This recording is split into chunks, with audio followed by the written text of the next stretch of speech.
കാശ്മീരിൽ നിന്നും പകർത്തിയതാണ് ഈ ദൃശ്യമേ. ഇതുകൊണ്ട് ഇതിനെ എങ്ങനെയാണ് വർണ്ണിക്കേണ്ടത്? ഒരു എത്തും പിടിയില്ല. എത്ര മനോഹരമെന്ന് കണ്ടോ. അപ്പം ഞങ്ങൾ കേരൻ വാലി എന്ന് പറഞ്ഞ സ്ഥലത്തേക്ക് പോവുകയാണേ. അപ്പോൾ പോകുന്ന വഴിക്ക് ഇടയ്ക്ക് വെച്ച് കണ്ടതാണ് ഈ മനോഹരമായ സീന്. അപ്പോൾ അത് നിങ്ങളുമായിട്ടൊന്ന് പങ്കുവയ്ക്കാമെന്ന് വിചാരിച്ചു. ഞങ്ങൾ കേരൻ വാലി പോകുന്നതിൻ്റെ ഇടയ്ക്ക് കുക്രൂസ് എന്ന് പറഞ്ഞൊരു സ്ഥലത്താണ് താമസിച്ചത്. ശ്രീനഗറിൽ നേരെ കുക്രൂസിൽ വന്ന് താമസിച്ചു. അവിടെ നിന്നാണ് നേരെ കേരൻ വാലിക്ക് പോകുന്നത്. അപ്പം ആ കുക്രൂസിൽ താമസിച്ച വീടിൻ്റെ ഓണറാണ് ഞങ്ങളെ ഇവിടുന്ന് കേരൻ വാലിക്ക് കൊണ്ടുപോകുന്നത്. കാരണം തദ്ദേശീയമായിട്ടുള്ള ഒരാളുണ്ടെങ്കിൽ നമുക്ക് ഒരുപാട് എളുപ്പമുണ്ട്. കാരണം ഇത് ഒരുപാട് റെസ്ട്രിക്റ്റഡ് ആയിട്ടുള്ള ഏരിയയാണ്. ഇവിടെ നമുക്ക് ഡയറക്റ്റ് അങ്ങനെ പോകാനൊക്കെ അത്ര എളുപ്പമല്ല. കാരണം വാഹനം ചെക്കിങ്ങും ബാക്കിയുള്ള കാര്യങ്ങളൊക്കെ ഉണ്ട്. അപ്പം ഇതുണ്ട് പീനട്ടായി നിൽക്കുന്നത്, സൈഡിൽ നിൽക്കുന്നത്. അപ്പം നമുക്ക് പോകുന്ന വഴിക്ക് ഒരുപാട് ചെക്കിങ് ചെയ്യേണ്ടതായിട്ടൊക്കെ ഉണ്ട്.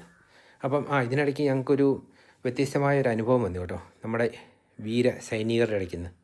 അത് എന്താണെന്ന് വെച്ച് കഴിഞ്ഞാൽ, ഞങ്ങളുടെ യാത്രയ്ക്ക് ഞാനും ഭാര്യയും മോനും ഉണ്ടായിരുന്നത്. അപ്പം ഈ കയറ്റവും ഇറക്കവും വളവും തിരിവും പിന്നെ അങ്ങനെ ഹൈ ആൾട്ടിറ്റ്യൂഡ് ഇതെല്ലാം കൂടെ വന്നപ്പോഴത്തേനും എൻ്റെ ഭാര്യ നല്ലപോലെ ടയേർഡായി. അപ്പം പുള്ളിക്കാരത്തിക്ക് തലവേദനയായി, ഛർദിയായി, അങ്ങനെ ആകെ പ്രശ്നമായി. അപ്പോൾ ഞങ്ങളിങ്ങനെ മുന്നോട്ട് പോകുന്നതിനിടയ്ക്ക് നമ്മളൊരു സൈനിക പോസ്റ്റിൻ്റെ അവിടെ നിർത്തി, പതിവ് ചെക്കിങ്ങിൻ്റെ ഭാഗമായിട്ട്. അപ്പോൾ അവർ ഇങ്ങനെ വന്നിട്ട് ഇവളിങ്ങനെ ഇരിക്കുന്നതുകൊണ്ട് ചോദിച്ചു ഇതെന്നാ പറ്റിയെന്ന് ചോദിച്ചു. അന്നേരം ഞങ്ങൾ കാര്യം പറഞ്ഞു. അപ്പോൾ ആ സൈനികർ ഉടനെ അവരുടെ കസേര എടുത്തുകൊണ്ടുപോയി പുറത്ത് വെച്ചിട്ട് പുള്ളിക്കാരത്തിനെ ഇറക്കിക്കൊണ്ട് അതേ കൊണ്ട് ഇരുത്തി അവരുടെ ഒരു സ്പെഷ്യൽ ചായയൊക്കെ എടുത്തിട്ട് കൊടുത്തു കേട്ടോ. എന്നിട്ട് എന്തോ സ്പെഷ്യൽ കഴിക്കാനും, ഈ ബ്രെഡ് പോലത്തെ ഒരു സാധനമാണ്, നല്ലപോലെ ബട്ടറൊക്കെ തേച്ചിട്ട് മധുരമൊക്കെ ആയിട്ട് നല്ല പ്രോട്ടീനുള്ള സാധനം. അപ്പം ഇതെല്ലാം കൊടുത്ത് പുള്ളിക്കാരത്തിനെ നല്ല ഫുൾ ചാർജ് ആക്കിയിട്ട് അവിടുന്ന് പറഞ്ഞു വിട്ടത് കേട്ടോ.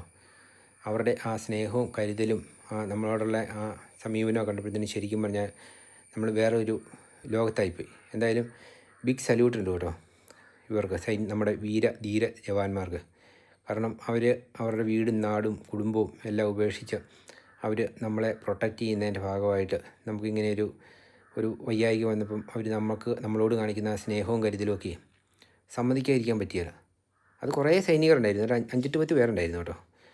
അവരെല്ലാവരും ഒന്നും പറയാനില്ല. അത് അനുഭവിച്ചവർക്ക് ആ ഒരു സംഭവം നമുക്ക് മനസ്സിലാകുകയുള്ളൂ കേട്ടോ. അപ്പോൾ ഞങ്ങൾ കേരൻ വാലി എടുത്തുകൊണ്ടിരിക്കുക. അപ്പം അതിൻ്റെ മറ്റൊരു വീഡിയോ ആയിട്ട് ഞാൻ പിന്നെ വന്നേക്കാം. അപ്പോൾ എല്ലാവർക്കും ബൈ കേട്ടോ.